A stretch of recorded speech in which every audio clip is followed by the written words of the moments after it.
Hey, welcome to the No Guts, No Game podcast. This podcast is dedicated to help you navigate the journey of buying a Sandler franchise. So whether you've just started the investigation or you're knee deep into the decision process, we've got you covered. Hi, I'm Dave Mattson, Executive Chairman and President of Franchising here at Sandler. In each episode, I'm interviewing a Sandler franchisee who is in your shoes. Now, maybe they were investigating 2 years ago or 2 months ago, but they're gonna share their experiences, their insights, the questions that they had when they were sitting in your chair. The goal of the podcast is to provide you valuable information and firsthand accounts from their perspective that will help you in your decision-making process for you and your family. So sit back, relax, and get ready to hear from those who've already jumped into entrepreneurship with a Sandler franchise. Hey, Dragan, welcome to the No Guts, No Game podcast. Thanks for joining us. Well, thank you for inviting me, Dave. It's pretty much a pleasure being your guest. So, Dragan, you and I have known each other for a little while now. So just for the audience, tell us where you're located and how long you've been part of Sandler. Well, I'm located in Serbia. For most of your audience, I think that it can never been heard for the Serbia yet, but it's South and Eastern Europe. And well, I'm running this business almost for, let's say, 10 years. 10 years. Yeah, 10 It's years. like yesterday, you were here in Maryland. You and I spoke. Yeah. Times fly. Times fly. Yeah. So Dragan, a couple things I want to focus in on today. One is Sandler's a U.S. company, right? I mean, obviously we're international. We have offices throughout the world, but I'd love your perspective, I guess, up front when you first started, because you've built the brand in Serbia. Was Sandler well known, and how was it perceived? If you go back in time for a minute, when you first started 10 years ago. If I was asked 10 years ago, I would say that Sandler would know non-brand in Serbia. But after 10 years, I would say it's a very, very known brand in Serbia, especially of my efforts about experience on Instagram and social media, and of course because of home office, who has a great effort to have a visibility worldwide and especially in Serbia. So let's go back. So I would assume, and that's true in the United States too. People would say, I've never heard of Sandler before. Like I've never heard of it. So how am I going to open up an office? And I want to get to that in a minute. Like, what did it look like for you in the first, year or so when you first started? I'll get to that in a second. But coming from the US into that part of Europe, knowing that it originated in the US, was that a challenge of any kind for you, or is it, welcome America training? What happened?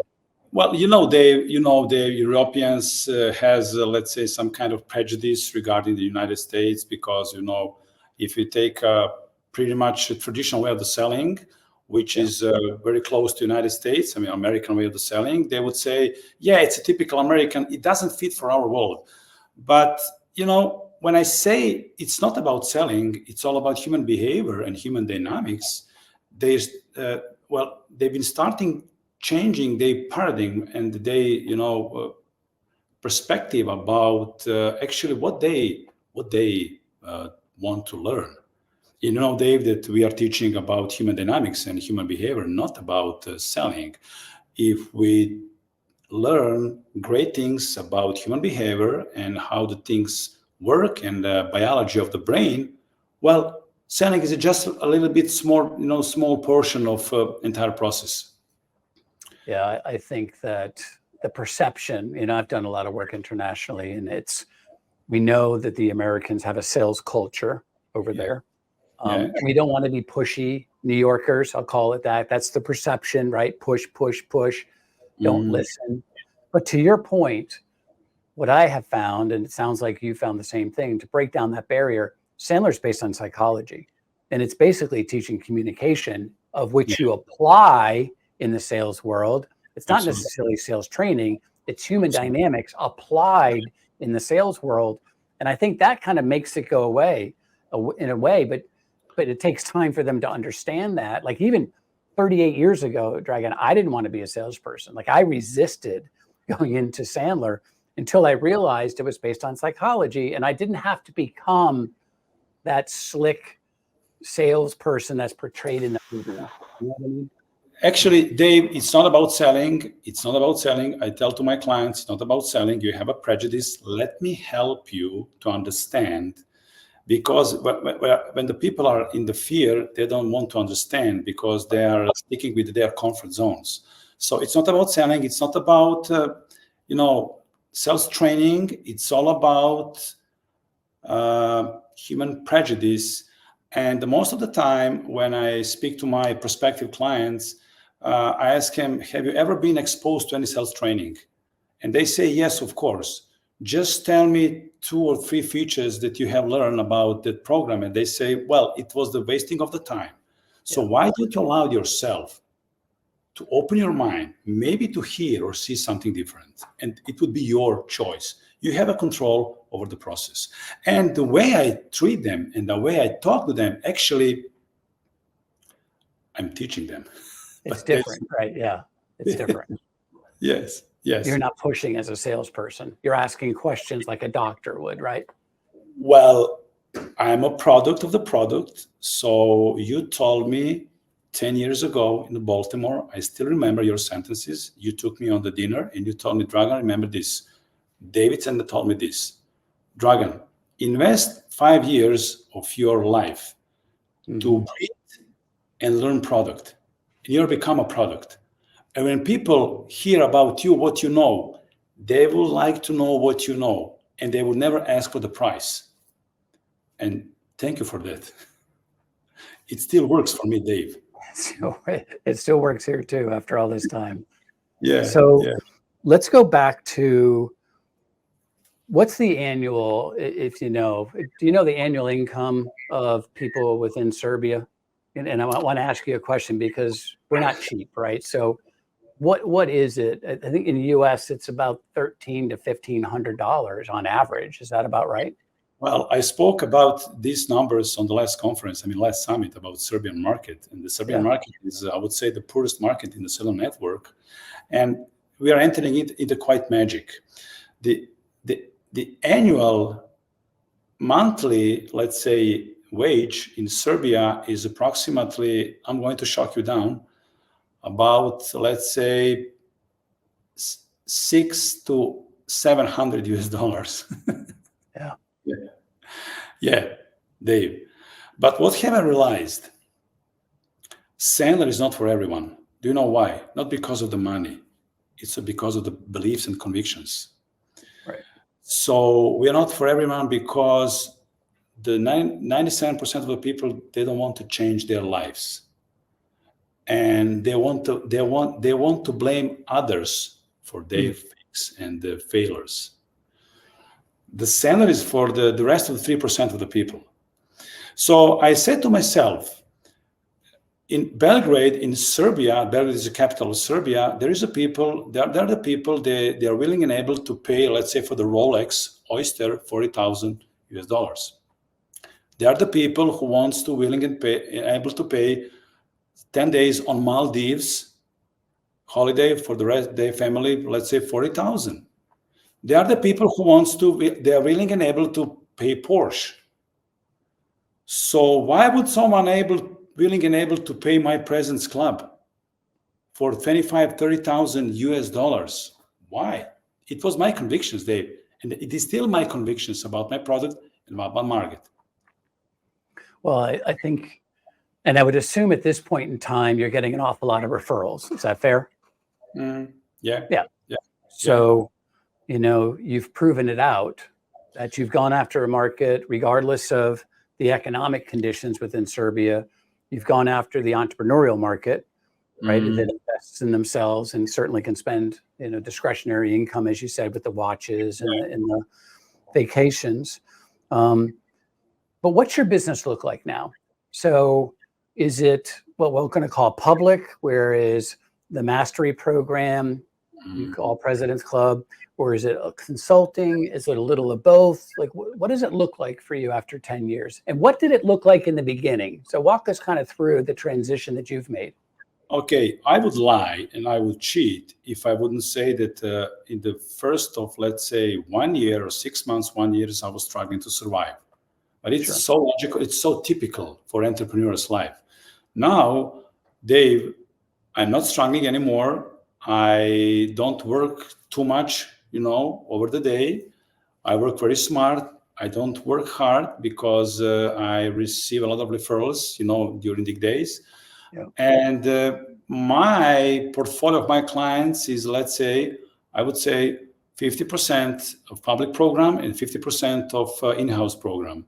I run a very strong presence club. I have 11 people in my presence club, and my presence club is not a cheap program. It's I don't know, $25,000 per year per person, yeah. And the rest of my clients are corporate clients. I mean, small, medium enterprises, because I would like to have a control over their selling process. I mean, business decision process. If I need to invest much more time and efforts in decision process, I'm going to quit. Yeah. Because if I'm not able to make my clients, I mean, corporate clients, for 10 days, I don't want to invest too much time, because market is huge. There's a lot of opportunity around us. If I invest too much time and energy, I'm telling to myself, I'm afraid to quit, to disqualify, and go to another opportunity. This is my strategy, Dave. So, Dragan, let's talk a little bit about the type of client that you have. Mm-hmm. So, for instance, when I was in China, one of the things that I learned was the companies within China aren't hiring Sandler to help manage Chinese or even to sell to other Chinese companies. They were actually hiring us to help sell to Westerners, because they just didn't know how to do that.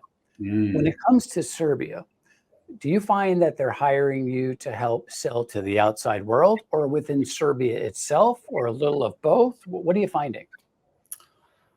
Well, I'm finding the both, I find the both models, to helping Serbia. Well, there are the people around me in my market, they have a pretty much open mindset, and they don't take it locally. They take it globally, So they are my clients. They want to make, contribution to mankind. They want to make contribution to their sales employees, I always ask, to the owners of the company, are you financially independent? And they say, yes, I'm financially independent. And I ask them, who supported your financial independence? And he said to me, well, my employees. And I ask them, could you be more specific? And they say, well, my sales team. So let me clarify something. You, as the owner, your financial independence. What about your salespeople and your sales team? Are they still struggling to survive? You drive your new Porsche 911, okay? What your average salesperson drive? And he said, I don't know, some Volkswagen, because Volkswagen is very, popular in Europe. And I said, why don't you ask them what would they like to drive? Why don't you ask them how much money they miss in their, home budget? So give to get. So there is a lot of companies in Serbia, they understand this principle, give to get. Because you are getting so rich, you have to give it to back someone who supports you to be rich. Well, even if you take that concept one step further, you're protecting your investment by training your salespeople, because that's where the gold is coming from, as they say. Yes. Right? Yeah. And I tell them, Dave, do you know what is the best way to give something in return? And they say, what? Give them the best system, probably the best system in the world for selling. How to protect themselves, the emotions, the identity, how to protect their families, their future, and how to protect their incomes. This is the best way how you can give them support and 100%. Give them thank you for your support. Yeah, and I think that's where you create loyalty, right? So if I think back to my days with Dave Sandler, Dave Sandler gave me the ability to become independent and the ability to grow and not keep me boxed in. And for that, I was forever grateful and loyal. Like I was loyal. I mean, sometimes business owners say, well, if I do that, they'll leave me. Not really. They'll stay with you forever. Hey, Dave, sorry. No, sorry. please. Okay. I'm so grateful for David Sandler. He was a real historical person. I'm so grateful that he was in existence, and because he created the methodology. And because his methodology, Ron, you know my history. I started my business with $100 in my pocket. I made on very hardest way. I made money on the hardest way in the life to buy a franchise. And now I have a beautiful office space, probably the most beautiful office in my country, maybe in the Europe. I fulfill all my dreams. I live a life of my dreams. I drive my super sports car, the car of my dreams from my childhood. I travel around the world. I travel in the United States. And I'm very blessed because of the Sandler and methodology. And for the first time when I quit corporate life, it was Porsche company. I said to myself, why I quit the corporate life? And there was two reasons, Dave. The first one was because of my independent thinking. I was struggling with my managers, and I always asked them why. And I was received an answer because I say so. And the second reason was this. I said to myself, that's enough, no more. Things don't work like this anymore. Why? Because I don't want to be no more on the paid list of my company. I don't want to be a paid anymore. I want to create money. It's a much different difference between being paid and making money. You want to control your destiny. Absolutely. And for the first time, I need to tell you this. Prior, I entered into the Sandler, as a typical sales, trainer. I was buying a book in the, bookstores, and I was underlining, some cheap sentences from the books, and I was trying to make some kind of sales training. And I said to myself, this is mission impossible. It's impossible to create methodology. And I said to myself, if I want to make serious money in this serious business, in the sales consulting business industry, there is a serious money. There is a serious potential of making money. But if I want to make serious money in this business, Dave, I have to be supported with great knowledge, great system, and the great company, which is Sandler. Yeah. I'm so proud of what you've done. Yeah. Let's talk about the international community for instance, because you're one of many in Europe, right? Tell me a little bit about the international community and just, I'm not sure where I would go with the question. Just tell me a little bit about the international community and how they interact with home office and the types of support and the communication. You have a coach. Susan's a full-time coach for the international group. Just talk a little bit about that before I ask you my last question. Yeah, that's a good question. I know that Susan is going to watch and listen to this podcast. So I want to tell something. I wouldn't succeed without my coaches, because my coaches is, let's say, flight control, over the airplanes in the air. Mm-hmm. So I'm very proud having Susan, of course. She's my very close mentor, and she's helping on the daily basis, Dave. We internationals, we operate in a little bit different markets than the United States. But I'm so proud that in any day of the, any time during the day or night, I can call my coach and ask for support. I can call you, Dave. I can call, let's say, my colleague around the world in the network.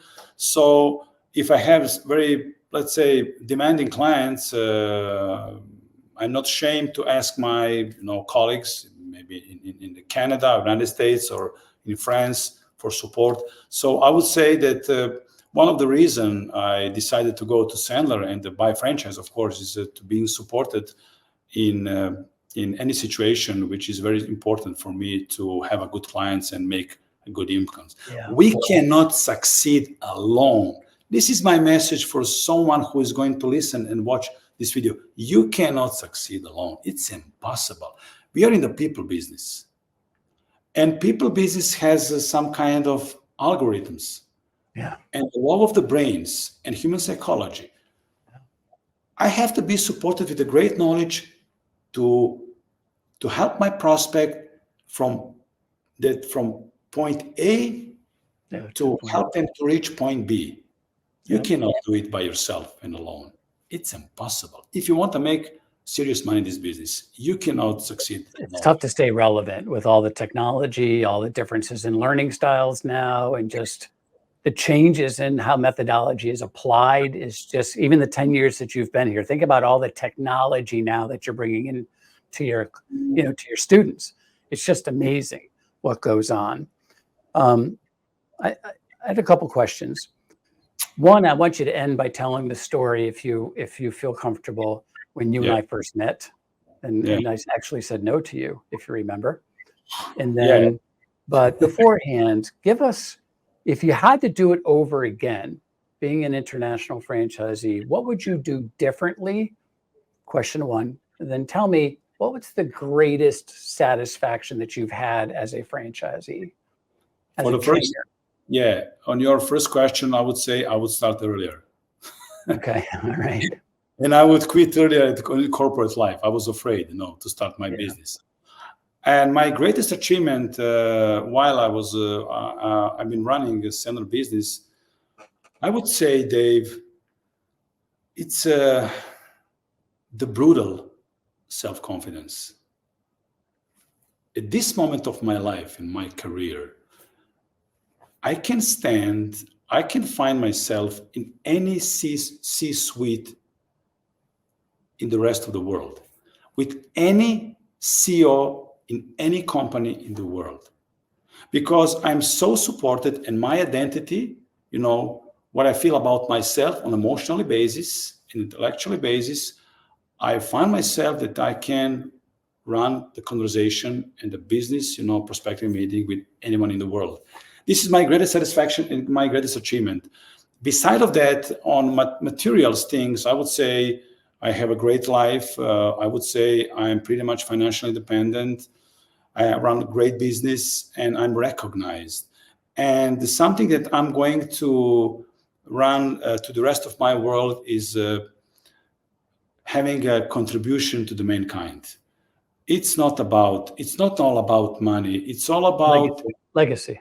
It's a legacy, David, because I think with our knowledge and expertise, we are helping people to become a better person. For me, this is the best achievement in my business. It makes me so happy and boosts me every single day. Dragan, I say this all the time, and I'll say it for the listeners now. There's always three things that humble me every time I talk to a client, and they're going to say, I wish I met you 10 years earlier at Sandler. Not me personally, but Sandler, because you would change my whole life. Two, I use this in my personal life, the Sandler tactics, as much as I use it in my business world. So it's across my life. I use this everywhere. The third thing that they say is, I want my children to go to Sandler so they don't have to spend 20 years failing and bumping around like I did. I want them to start where I'm now, where I am in my career. I want them to start earlier. And to your point, it's so humbling, because it's not the money, but changing people's lives so they have money to pay for a vacation, or money to send their children to university, or money to retire on time is awesome. Dave, I always tell the people who are willing and able to invest such a big amount in their knowledge, education, I tell them this: before you spend and throw away your money in any MBA program, please talk to me. Because in my President's Club, I still call it President's Club, David. Mm-hmm. I'm old guy, Sandler old guy, also Sandler. In my President's Club, I'm going to teach you how to be treated on the same level. How to be treated, how to talk on the same level, how to have equal business stature. Because I tell them, you don't have to do business with me, but we have to respect each other. Without respecting each other, we cannot make money and make a business. So I owe you the answer on the first question on your biggest no, which actually frustrated me in that particular time, 10, 15 years ago. I cannot remember right now. I wanted to buy a franchise without money. My heart was big like the house. Yeah, but I remember. I was willing, but I wasn't able. And I told you, please wait me, I'm going to back. Like Schwarzenegger said, I'll be back. And I said to you, I'll be back, Dave, just waiting for me, please. And, I took the airplane, and while was a conference in November in Baltimore, I took fly away from the Europe to United States, and I told you, I just want to tell you, Dave, that you're not going to take away a franchise agreement from me. And you were astonished with my courage and my intention. Yeah. And I think that I proved you that never listen people what they say, just watch their behavior. And I think that I show you my behavior, to die something for. And we stayed in touch, of course. And when I bought franchise, I felt like I achieved the summit of the Mount Everest. It was the greatest achievement for myself. And at this point, Dave, regarding my experience, how I bought franchise and how I made chance for myself to have a Sandler franchise, can you guess with how many knowledge and circumstances and facts you have to knock me down from this chair as a salesperson across the table? I'm allowing to you, to give me some circumstances, but you have to be a very good player to tell me that some things don't works. I'll always remember, Dragan, you came to the conference and you absolutely wanted to be in the business. Yeah. And we sat down, and you're right. I said, you are absolutely willing. You have the experience. You have the desire. You just don't have enough money for you to survive the ramp up time. And it's unfair for me to say yes to you for your family. And, you had some personal issues with your daughter. So you had a lot of things going on, and you were heroic because the fact that you were even considering to be an entrepreneur was awesome, right? But you had that inner drive. And I remember second guessing myself, to be honest, because you were devastated at the time, but I knew in my heart of hearts it was the right thing to do. Mm-hmm. And you're right. You went back, and I was always hopeful that we would see each other again, but let's face it, out of 100 people who say I'm coming back, one out of 1,000 come back, right? And that fire in you just grew and grew. And you came back, I don't know if it's 3-4 years later, and said, I worked extremely hard. I have saved enough money for the ramp up time. And I was so proud of you. And you've never looked back. You have never looked back. And that same determination has made you who you are today, my friend. So proud. Thank you so much for having a trust in me. And I believe deep inside of me, Sandler business, it's not a business. It's a way of thinking and way of life. So I like helping people. And my heart is full when some of my prospects and clients tell me, Dragan, you helped me a lot with winning this, account, and I'm very happy. This is for the first time I disqualify my clients, and I felt much, much better, than, let's say, that pretend that I want the biggest, client in my career. So being a product of the product and help people to be a better person, for me is this is my life mission, and it's something I want to do for the rest of my life. Well, I think the listeners can take away today. It doesn't matter the size of your territory. It doesn't matter, the economic cycles that either your area goes through, regardless of where you are in the world or what's happening. And mindset is not a certificate from university. It's equal business stature as a mindset. It's not, not a certificate. And we're in the people business.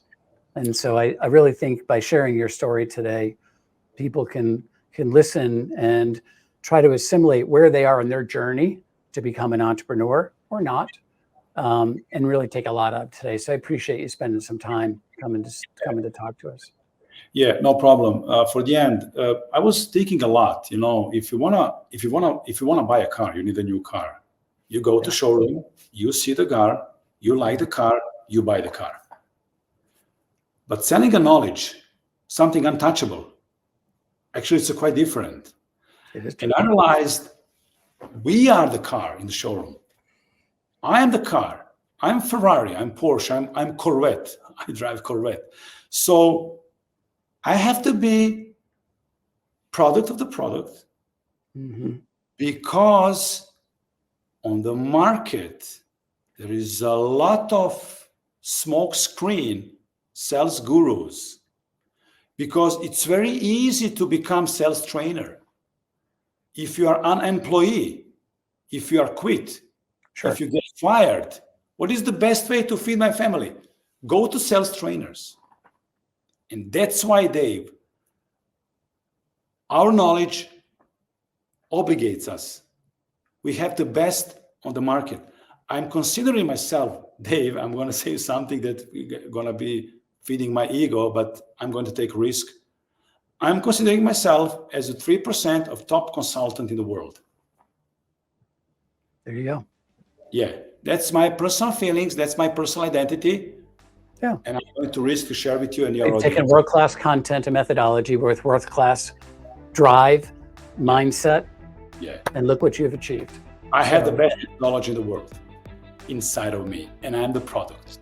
When I sell Sandler, I'm sell this Ferrari, this Porsche, this Corvette, and I'm selling my product. And what my clients see on me, they would like to see on themselves. That's right. 100%. I think the last thing people should take away from this is that when an owner is sitting and talking to a Sandler trainer, they know who their employees are. And if you act like their employees, they don't need to hire you. Absolutely. You have to act how they want their employees to act, is what you're saying. And that's what you've done. And again, Dragan, thanks for popping on today. Really do appreciate it. Lots of lessons learned for those who are watching. And I look forward to seeing you at the upcoming conference. Yeah, okay. Thank you, Dave. Bye-bye. For more information on Sandler franchising opportunities, go to sandler.com/franchising. And don't forget to subscribe to the No Guts, No Gain podcast on your favorite app.